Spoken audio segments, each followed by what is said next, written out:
Assalamualaikum warahmatullahi wabarakatuh. Akkam jirtan obboleewwan kiyya nagaa qabdu jirtu alhamdulillah. Arraallee viidiyoo haaraa qabadhee isinii dhufee jira. Viidiyoon har'aa immoo akkuma suuraa isaa asirratti argitanii waa'ee viiksii kanarratti gaaffii hedduun na gaafatamee as dura waa'ee garaa borcii hin balleessa jedhee irratti hojjedhee jira. Waa'ee rifeensa irratti illee akkamimee wanni kun yoo itti fayyadamne hoo jedhanii nama hedduun na gaafate. Kanaaf har'a faayidaalee ani itti fayyadamee irraa argadhee fi faayidaalee biroo kan inni qabus isinii himuu dhufe inshaallah. Haga viidiyoo dhumatti na hordofaa, walirraa barannaa, wal barsiifna inshaallah. Na faana turaa isiniin jedha. Viiksiin kun faayidaalee hedduu qaba. Haga gama faayidaa viiksii isinii himuuf hin deemneen duratti warri viidiyoo kiyya kanaaf haaraa taatan subscribe godhuu hin dagatina. Subscribe godhaa gara maatii kiyyaa jedhama isiniin jedha.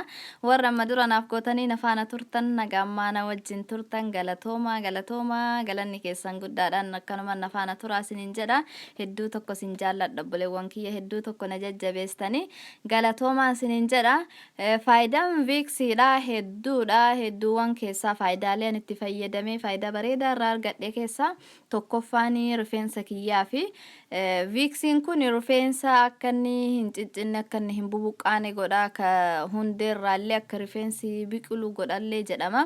Keessa isaa kana keessa rifeensa kennaa qibaatii nuti fayyadamnu wajjin xiqqoo walitti makneeti keessa isaa kana yoo ka dibannee sirriitti massaajii goonu ta'e hidda dhiiga seelii kennaa kana hin kakaasaa. Akka inni seeliin dhiiga kenna ka rifeensaa kun akka inni sirriitti hojjetu taasisaa. Rifeensi illee akka jalaa sirriitti ol biqilu godha jedha. Rifeensa keessa illee itti fayyadamee jira. Ani akka rifeensi kiyyaas dura hedduu tokko narraa ciccita akka inni hin ciccimne itti fayyadamuudhaaf guyyuma tokko lama fayyadamee dhiisee garuu kan itti fayyadame rifeensa fuula duraa kana rifeensa fuula duraan nachi nurraa deeme san hedduu tokko itti fayyadamee jaalladhee na gammachiisee illee jira. Rifeensa fuula duraan nurraa yaa'e kana hin biqilcha. Akkuma dheengadda viidiyoo dheengaddaa isiniin jedhe keessatti illee garuu nama hundaaf hin ta'u. Nama hin godhu garuu obboleettii tiyya takkas dura xiqqoo naaf hin taane jette. Kanaaf gogaan nama hundaa waan tokko hin ta'iniif nama garii hasaasiyyaa afaallee itti godhuun faan mala. Haga ofitti hin gooneen dura harka keessan irratti yaalaadha. Yoo harka keessan irratti homaa isin hin godhinne egasii gara qaama keessanii achi deebistan jechuudha. Qaama fuula rifeensa achi gara fuula duraanu jalaa deemu kana hedduu tokko biqilcha itti deddeebi'anii yoo ka dibatan ta'e ji'a takka keessattiyyuu jijjiirama bareedaa nama argamsiisaa. Rifeensa fuula duraa kana biqilchee akka inni garanaas deebi'u godha jechuudha. Faayidaan isaa tokkoffaan ani itti fayyadamee sirriitti jaalladhee faayidaa bareedaa irraa argadhe isa kana. Lammaffaa irratti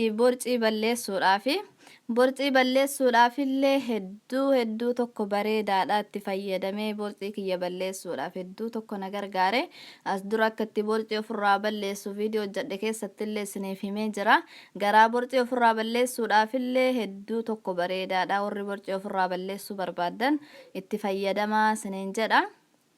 Innoowwa waan ta'eef qaama keenya dhiiga seelii keenya akka inni kakaasu godha. Rifeensaaf illee borcii garaa keenya moora garaa keessaa walitti qabatellee akka inni oowwee baqee gadi karaalaa gadi ba'u godha. Borcii akka inni nurraa balleessu godha. Garaa kiyya keenyatti dibanneeti feestaalii amma nyaata faatti shaffanan san feestaalii saniin garaa keenya maranneeti carqii irra uffannaa hoo'ee eegasii karaa dafqaatiin akkasitti borcii illee nurraa balleessa. Borcii ofirraa balleessuudhaaf hedduu tokko na gargaaree jira. Itti fayyadamaa isiniin jedha. Sadaffaa irratti ammas shantararii jedhaniin garaa nama babarratee qaama bakka nama babarrate hunda isaatiyyuu namarraa balleessaa. Isallee ofirraa balleessuudhaaf hedduu tokko na gargaaree jira. Faayidaan isaa amma isinii himu kun hundi isaatiyyuu wanta ani itti fayyadamu kana na gargaare. Viiksii yeroo hedduu mana keessaayyuu hin dhabu hedduu tokko jaalladha. Garaa nama babarrate sanillee hedduu tokko namarraa balleessaa. Itti deddeebanii galgala hunda yeroo rafuudhaaf ta'an bakka nama babarrate sanitti dibaniiti deebi'anii ganama ofirrumaa dhiqanii haala saniin suutan guyyaa tokkoof lamaan namarraan balleessu. Garuu itti deddeebanii yoo dibatan suutan balleessaa dhufee namarraa balleessa. wayyeessa. Bakka isin babarratee isin rakkisee jiru yoo jiraate viiksii kana yoo itti fayyadamtan bareedaadha. Akkan irraanfanne akkuma reeftana duratti isinii hime qaama nama hundaatiif hin ta'u waan ta'eef haga ittiin fayyadamne dura harka keessan irratti dibadhaatii ilaalaadha. Gogaan nama hundaa tokkoo miti. Xiqqoo viiksiin kun foolii qaba. Afraffaarratti wanti inni na fayyadeef yeroo amma kinoo qorraa kana wintaraa qabbanni guddaan dhufu kana qufaa badaa tokko dudeeme ijoolleen nama jalaa cufunnaan kana cufaa qoma kana hin qufaasisa hedduu tokko qufaasisa. Qufaasaniifillee ijoollee tiyyaaf hedduu tokko na gargaara. Yeroo isiin akkasi qufaatee qufaan qoma kanarraa hooksisee hin cinni itti godhee afaan walitti qabatuu diddu ijoolleen qufaadhaarra narkiftu. Fuudhee qoma isii laphee isii kana gubbarratti viiksii kana dibee fi qoma kana sararratti sukkuumaa fi itti wayyeessa. Qufaa akkas ol qufaasisee afaan walitti qabatuu diduun qoma kanarratti viiksii san dibee fi sukkuumee maal jedhee egasii wayaa tuffisee xiqqoo biddiribsii jala kaa'ee ijoolleen qaamni sii oowwee jedhu qufaan akkasitti hin cinneessee hooksisee qufaasisuun irraa wayyeessa. Dhuguma isiniin jedha hedduu tokko na fayyade. Wanti ammaan isinii himaa jiru kun hundi isaatiyyuu faayidaan itti fayyadamee faayidaa bareedaa irraa argadhe itti fayyadamaa isiniin jedha. Ammas mataa dhukkubbii bowwoo badaa namni qabu hin gargaara. As dura yeroo tokkoo fi lamallee itti fayyadamee jira. Mataan na dhukkubee kiniinii fudhatuu jibbee bakka kiniinii san fuudhee viiksiidhaan mataa kiyya adda kiyya lamii kana duratti dibee akkanatti sukkuumee xiqqoo tokko waliin ciisee dhukkubbii mataa narraa wayyeessee jira. Namni mataa dhukkubbii badaa bowwoo badaa qabu yoo jiraattanillee yoo itti fayyadamtan hedduu tokko sin gargaara. Dhukkubbii mataa sanillee namarraa wayyeessa jechuudha.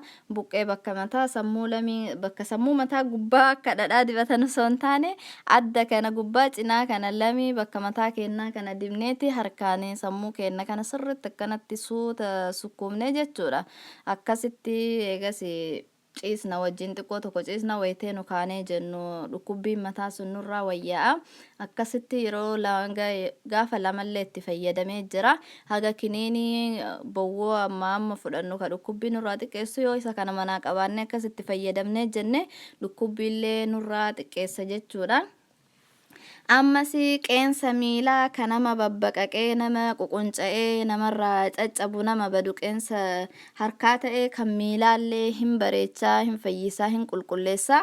Garuu ani qeensi as dura akkasitti narraa bubuqqee nan caccabne qeensaaf ittiin fayyadamne qeensaafillee waanuma gogaa ta'e hundaafiyyuu bareedaa jedhama. Namni qeensa miilaa ta'ee ka harkaa ta'ee isinirraa ciccitee ka caccabee isin rakkisee jedhu qeensi miila keessanii isinirraa dhukkubsatee fayyaa isinirraa dhabe yoo itti fayyadamtan hedduu tokko bareedaadha. Itti fayyadamaa laalaadha. Faayidaa malee miidhaa guddaa hin qabu.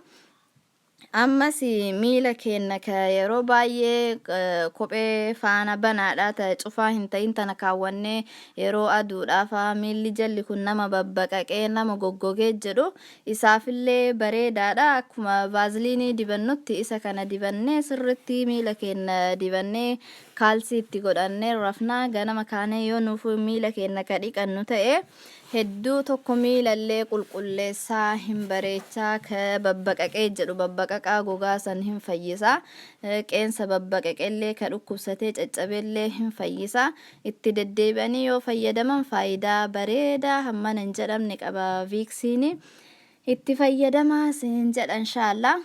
Ammas namni dugdi faan jilbii bakka koomee miilaa humna lafeedha bakka walitti dhuftu lafeen bakka walitti dhuftu bakka akkasii dhukkubbii garagaraa akkasii yoo qabaatan ta'e bakka humni walitti dhufu akka makinoo jilbaa koomee miilaa kanneen dugda qirxee wanta akkasii kanneen yoo ka dhukkubu ta'e dhukkubbee lafeetiifillee bareedaadha hedduu tokko gargaara jedhama. Itti fayyadamaa laalaati bakka isin dhukkubu san massaajii itti goggootanii hedduu tokko bareedaa jedhama. Faayidaan isaa hedduudha. Hagana qofaa miti wanta irraa fayyadamee fi wanta tokko ka dhuguma nama hin fayyada jedhee itti amane kan isin fide irraa fayyadamaa isinin jedha. Faayidaan isaa hedduudha. Garuu obboleewwan kiyyaa ofii keessanii dhageettanii ofii keessanii laaltanii yoo ka viidiyoon kun isin jaallachiisu ta'e obboleewwan keessaniifillee sheer godhuu hin dagatina. Obboleewwan keenyallee yoo irraa fayyadaman kan hin dhagahin yoo dhagahanii kan argin yoo arganii irraa fayyadaman nuufillee nama saniifillee faayidaa waan ta'eef obboleewwan keessaniifillee sheer godhaadha. Like, share, comment, subscribe gochuu hin dagatina. Hedduu tokko sin jaalladha, hedduu tokko sin galateeffadha. Naaf jiraadha, naaf galatooma. Haga viidiyoo biraatiin walitti deebinutti har'aaf assalaamu alaykum wa rahmatullaahi wa barakaatu inshallah.